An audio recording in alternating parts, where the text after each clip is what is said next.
Well, good evening. I'm Brian Reagan. This is Tyler Kelly.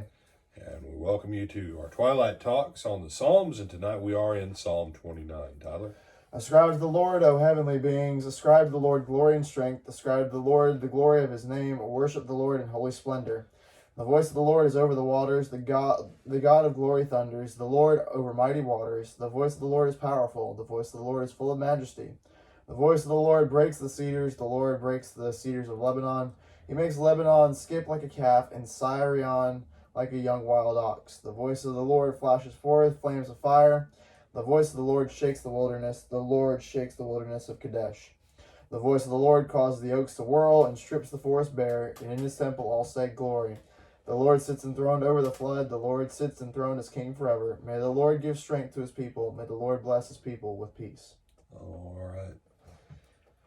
So the first two verses we have ascribe, ascribe, ascribe, and then worship. Acknowledge who God is, who the Lord is, who the I am that I am is. And then we move into what is the means of God's power.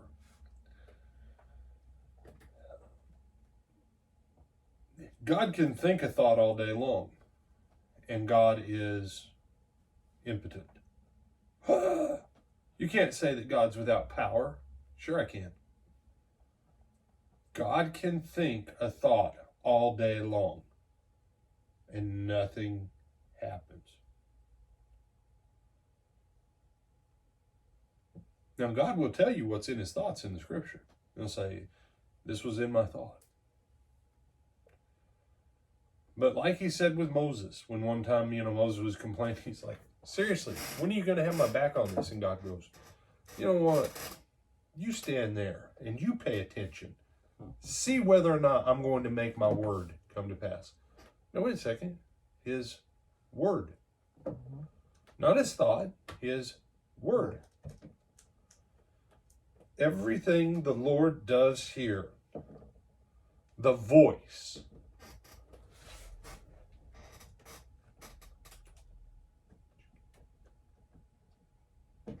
I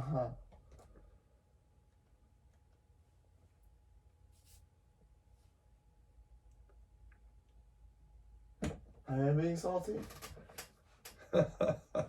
You say, what were you saying, Brian? Nothing.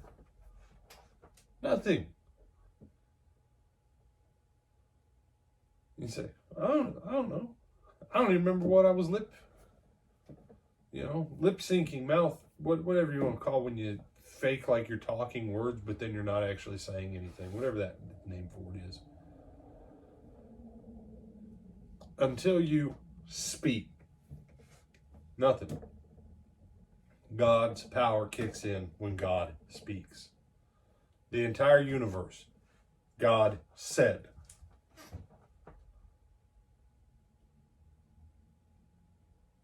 Here's the connection across. Man's made in God's image. True or false, Tyler? True. God gave man dominion. You have to speak it, Tyler. True. True.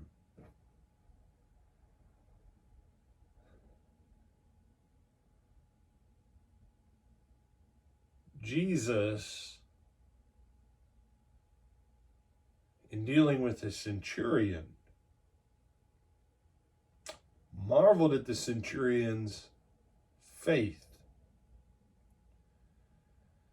But what was the centurion's faith based on, Tyler? How did Jesus know what the centurion's faith concept and ability was? Because he said it. He said. And so what did he say? He said, I only need for you to speak or say the word, Mr. Jesus. And I know that what you say here will happen over there. Because I'm a man under authority and I understand how this works. I say to one, go. I say to another, comes. I say to one or another, do this or that, and they do it. The centurion, though, he knew that his realm of authority was not where Jesus' realm of authority was. So he went to Jesus because he says, I understand what your authority is, and I need you to say the word. How does God snap the cedars of Lebanon? By his word. He doesn't come down and go, I'm toothpick snapping. He speaks and he snaps it. Thoughts, comments, or questions? No, sir. And that's why he's enthroned above the flood. That's why he's enthroned as a king forever. That's how he gives strength to his people. And that's how he blesses his people with peace. Because he says it. How does he give us strength with what he says? Because he put it in his word, and his word says this is how you get strength. Therefore, when we do what his word says, and we say what his word says, and we live like his word says, then we get everything that he says we can be and we can have. I'm Brian Reagan. This is Tyler Kelly. We bid you good night. When do we hope to see him again, Tyler? We hope to see them this Sunday, either on our live stream or in person at the Lake Butler Church of Christ in Lake Butler, Florida, at 9:30 Eastern Time for our Bible class, or 10:30 for our worship service. All right. Till then, have a good evening and a great weekend. We'll see you Sunday morning.